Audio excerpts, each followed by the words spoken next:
وہاں کیا مرتبہ غوث ہے بانا تیرا، اونچے اونچوں کے سروں سے قدم آنا تیرا۔ تو ڈاکو اس بات سے بہت شرمندہ ہوئے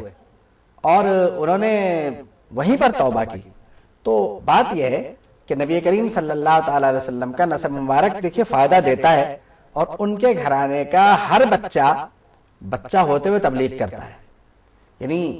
حضرت شیخ رحمۃ اللہ تعالی علیہ کی عمر مبارک اس وقت کچھ زیادہ بڑی نہیں تھی، لیکن آپ کے اس طرز عمل سے اصل میں بات یہ ہے کہ معاملہ جو ہے وہ ہے عمل کا، کہ اگر آپ کا عمل ٹھیک ہے تو آپ کی تبلیغ اثر کرے گی۔ آپ کو یہی شکوہ ہے کہ لوگ آپ کی بات سے متاثر نہیں ہوتے۔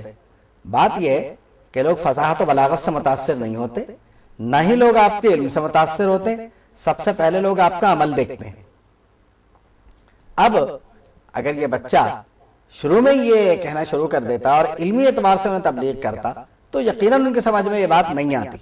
لیکن حضرت شیخ رحمۃ اللہ علیہ کی عمر مبارک اور پھر حضرت شیخ رحمۃ اللہ علیہ کا بے خوف ہونا اور پھر بے خوف ہو کر عمل کی طرف راغب ہونا دیکھ کر کے ڈاکو متاثر ہو گئے۔ قرآن مجید میں ارشاد ہے یا ایھا الذین آمنوا لما تقولون ما لا تفعلون، اے ایمان والو تم وہ بات کیوں کہتے ہو جو تم نہیں کرتے؟ تو بات یہ ہے کہ بات وہی کہنی چاہیے جس پر ہم خود عمل پیرا ہوں۔ قرآن مجید میں ایک اور مقام پر ارشاد ہے اتأمرون الناس بالبر وتنسون انفسکم، کہ تم لوگوں کو نیکی کا حکم دیتے ہو اور خود اسے فراموش کر دیتے ہو۔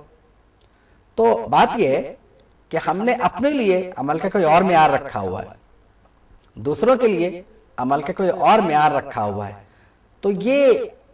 یعنی قول و فعل میں جب تک کہ مطابقت نہیں ہوگی اس وقت تک بات نہیں بنے گی۔ آپ نے دیکھا کہ حضرت شیخ رحمۃ اللہ علیہ کی جو جلالت اور شان ہے ان کی، تو وہ جلالت و شان یہ ہے کہ آپ جو کہہ رہے ہیں اس پر خود عمل پیرا ہے، اور آپ نے ان سے یہ نہیں کہا کہ تم یہ مال مت لوٹو، یہ تم لے لو، اب یہ لے لو تو اس لیے لے لو کہ میرے پاس یہ موجود ہے۔ تو بات یہ ہے کہ انہوں نے یہ نہیں کہا پہلے بالکل یہ بات نہیں کہی کہ میں جھوٹ نہیں بولوں گا کیونکہ میری ماں نے نصیحت کی تھی، ان کے پوچھنے پہ بتایا۔ تو آپ یہ دیکھیے کہ ایک تو بات یہ ہوتی ہے کہ بچپن سے بچے کی جو تربیت ہوتی ہے اس تربیت کا بچے پہ بہت اثر پڑتا ہے، اور ہمیں جو یہ شکوہ ہے کہ بچے بات نہیں مانتے اور یہ وہ، تو یہ تقویٰ یہ پرہیزگاری ہم میں خود بھی ہونی ضروری ہے۔ ان کے والدین کا تقویٰ پرہیزگاری یہ بڑے کمال کی چیز ہے، اور یہ لوگ سیرت کے بڑے مضبوط لوگ ہیں اصل میں۔ حضرت شیخ رحمۃ اللہ تعالی علیہ کے والدین سیرت کے اعتبار سے یہ حضرات انتہائی مضبوط لوگ ہیں، اور آپ نے یہ صرف ان کے بچپن کا واقعہ سنا۔ حدیث شریف میں آتا ہے الکذب یہلک، کہ جھوٹ جو ہے انسان کو وہ ہلاکت میں ڈالتا، پھنسوا دیتا ہے، اور سچ جو ہے وہ کیا کرتا ہے، سچ جو ہے جنت کی راہ دکھاتا ہے، حدیث شریف میں آتا ہے، اور جھوٹ جو ہے وہ حدیث شریف کا مفہوم ہے کہ آخر کار جہنم میں لے جاتا ہے۔ تو آپ یہ دیکھیے کہ ہم جس عمر میں آ کے عمل کا دامن تھامتے ہیں اس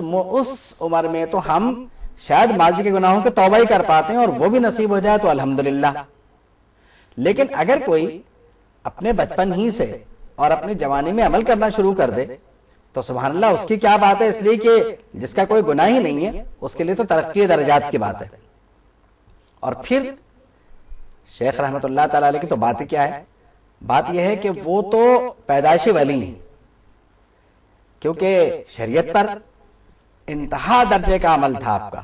کبھی تقویٰ کا دامن ہاتھ سے نہیں چھوڑا، کبھی تقویٰ کو ہاتھ سے جانے نہیں دیا۔ بات یہ ہے کہ ان کے زمانے کے اور بھی تو اولیاء کرام ہوں گے رضوان اللہ علیہ مجمعین، اور بڑے بڑے لوگ ہوں گے، لیکن ان حضرات کے نام سے لوگ واقف نہیں ہیں۔ خود آپ اگر غور کریں تو اسی دور میں بلکہ ان سے پہلے امام غزالی رحمۃ اللہ علیہ کا نام آتا ہے، لیکن امام غزالی رحمۃ اللہ علیہ کو بہت خاص لوگ جانتے ہیں۔ یعنی آپ کا جو اسم گرامی ہے وہ علمی حلقوں میں جانا پہچانا جاتا ہے، باقی رہے عوام تو ان کو یہ سمجھانا پڑے گا کہ غزالی کون ہیں۔ اور اسی کے ساتھ ساتھ کیونکہ امام غزالی رحمۃ اللہ علیہ اور غوث اعظم رحمۃ اللہ علیہ کا زمانہ تقریباً قریب قریب کا ہے، تو امام غزالی اور غوث اعظم میں فرق یہ ہے کہ غوث اعظم کو یہاں کا بلکہ عرب کا ہر بچہ جانتا ہے، اور امام غزالی رحمۃ اللہ علیہ کے بارے میں علمی حلقوں میں یقیناً بہت واقفیت ہے، ان کی کتاب کو بہت مقبولیت ہے، لیکن غوث اعظم رحمۃ اللہ علیہ کا معاملہ یہ ہے کہ لوگ باقاعدہ اس سلسلے سے وابستگی کو اور شیخ رحمۃ اللہ تعالی علیہ کے نام لیوا ہونے میں انتہائی شرف اور فخر کی بات سمجھتے ہیں۔ یعنی عوام تو عوام، خواص کا بھی عالم یہی ہے، اور آپ سے منسوب جتنی کرامات ہیں وہ سب انتہائی عقیدت اور احترام کے ساتھ منائی جاتی ہیں۔ حضرت شیخ رحمۃ اللہ علیہ انتہا درجے کے عالم اور انتہا درجے کے متقی اور انتہا درجے کے عالم تو آ رہے ہیں، عالم بعمل اور مدرس، معلم، مفسر قرآن، آپ سے احادیث بھی مروی ہیں، بے شک مرسل ہی کیوں نہ ہو، کیونکہ علامہ ذہبی نے سیر اعلام النبلاء میں آپ کی سند سے ایک روایت نقل کی ہے جو یعنی آپ کے تذکرے میں وہاں پہ آتی ہے۔ پھر اپنے زمانے کے یعنی ان کے زمانے کے یا ان کے زمانے کے بعد کے بڑے بڑے مورخین نے ان کے نام کو انتہائی احترام کے ساتھ لکھا ہے، اور ان کی تعلیمات میں کوئی ایسی بات نہیں ہے جو شریعت سے مخالفت میں جاتی ہو۔ دنیا کی آپ کی نظر میں کوئی حقیقت نہیں، آپ انسان کو اس کا اصلی وطن یاد دلاتے ہیں، اور آپ نے خود بھی بھرپور معاشرتی زندگی گزاری، اپنے مریدوں کو بھی یعنی بھرپور معاشرتی زندگی گزارنے کی ترغیب دیتے ہیں، اور اس سلسلے میں اگر ان کی تصانیف اور ان کے ملفوظات کا مطالعہ کیا جائے تو یہ بات بہت آسانی سے سمجھ میں آتی ہے۔ آپ انتہائی سنجیدہ رویے کی ترغیب دیتے ہیں، اللہ پر توکل کی ترغیب دیتے ہیں، اور یعنی نکاح کو اپنے مریدین کے لیے ایک باقاعدہ طور پر اس کا باب رکھتے ہیں کہ اس کے آداب کیا ہیں، اس کے فضائل کیا ہیں، اور اسے کس طرح مطلب ہے کہ معاشرتی زندگی کیسے گزارنی چاہیے۔